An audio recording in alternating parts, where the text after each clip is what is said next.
Hello fellow language learning nerds! It's getting close to that time of the year where usually Japanese language learners are starting to amp up their study sessions as they get closer to the JLPT exam date.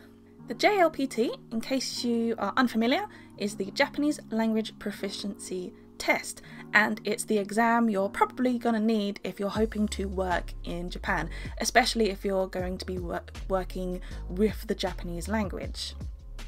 It is split into 5 levels from N5 to N1, and it took me a while to get it into my head that N1 is not the easiest, it's the hardest.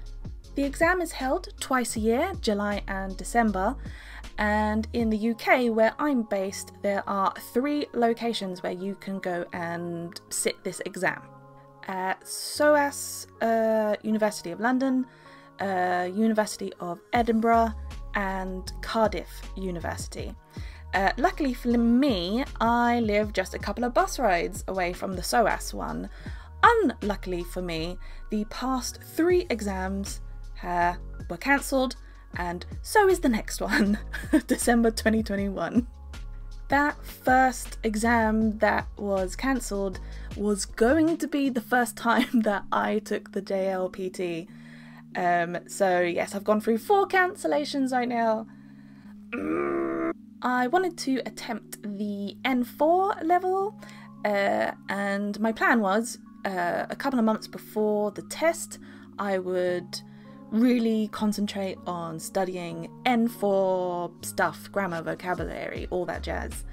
But when that got cancelled, that intense study session was also pushed back 4 times.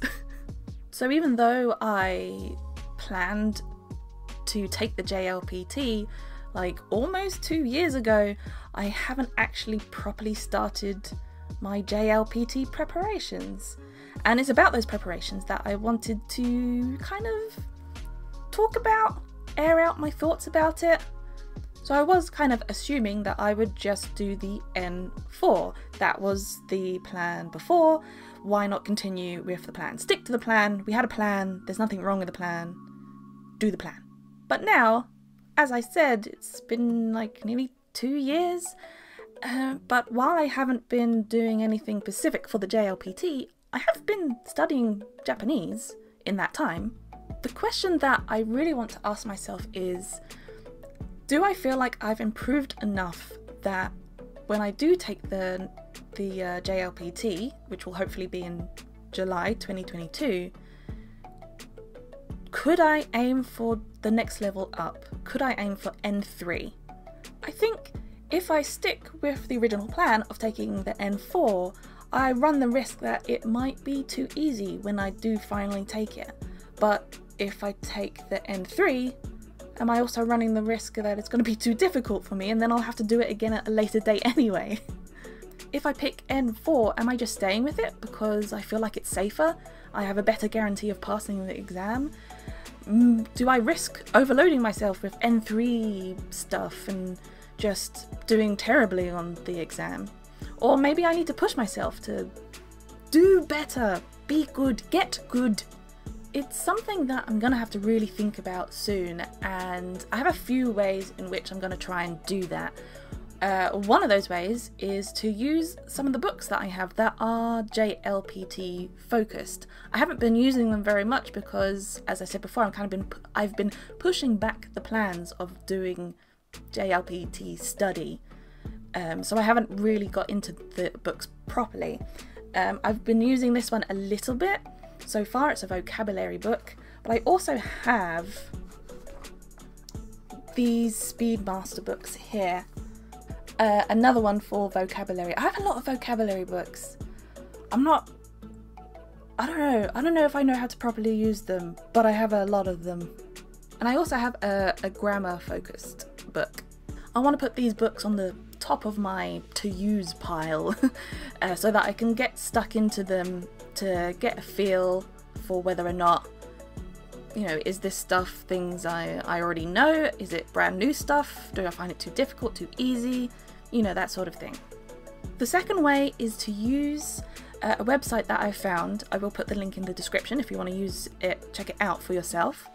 But this website kind of divides each of the levels of the JLPT, and it just tells you this is the sort of thing you need to know for each of the levels, and you can kind of use it as a checklist. So for N4 it will be like, these are the kanji you should know, these are the grammar points that you should know. And I think you can print them out, and so I can literally use it as a checklist to be like, oh, I actually know a lot of these, or maybe, oh, I actually still got a lot to learn, you know, as a good indicator. And the final thing that I think I should do is to go online and try and find practice tests and try my hand at them. That way, if I try and do some practice tests of N4 stuff and I'm struggling with it a lot, then that's probably a good indication that I should get those N3 thoughts out of my head. I think with all of those things combined, I will hopefully get a good indication on whether I would feel comfortable trying to go for the N3 JLPT, or whether I still need to work on the N4 stuff. At least that's what I hope. That's what I hope.